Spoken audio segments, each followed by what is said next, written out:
how a Brazilian model turned her followers into victims of her Instagram-fueled fantasy. Kat, a Brazilian model, found early success working internationally, appearing in magazines and modeling across several countries. Hoping to elevate her career, she eventually moved to the U.S., settling in New York City to become an influencer. Her strategy worked. Thanks to her modeling background, she amassed over 1 million Instagram followers. But Kat didn't stop at selfies and photo shoots. She pivoted into spiritual and life coaching content, claiming to have psychic powers, the ability to cast spells, and hear divine voices. She positioned herself as spiritually gifted and even published an autobiography at just 25 years old. Her fan base grew, and so did her influence. At one point, rumors even circulated that she was dating Leonardo DiCaprio, though unconfirmed. Photos of them together fueled speculation. Leveraging her following, Kat launched a subscription-based life coaching service. She offered guidance on manifesting wealth, finding love, and living spiritually fulfilled lives. While many saw it as a scam, some followers genuinely believed she had mystical abilities.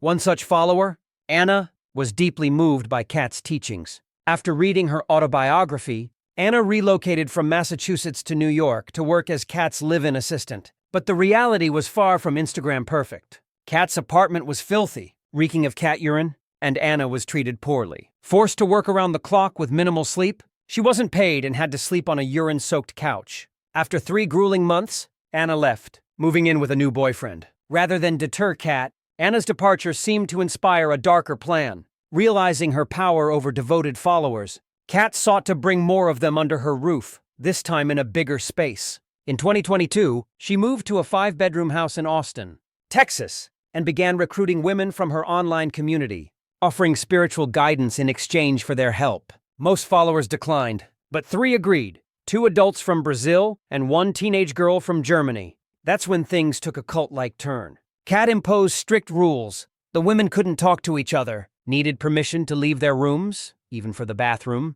and were expected to work constantly. One woman was told by Kat, through a supposed spiritual reading, that she needed to become a stripper. Obediently, she began dancing at a local club, but Kat kept all her earnings, claiming they covered rent and travel expenses. Soon, Kat escalated her control. She isolated the women further, forcing them to cut off contact with family and friends. She then pressured them into sex work. Kat set up profiles for them on escort and sugar baby websites and gave them daily earning quotas. If they didn't meet the targets, they were told to sleep outside. All money went directly to Kat, effectively making her their pimp.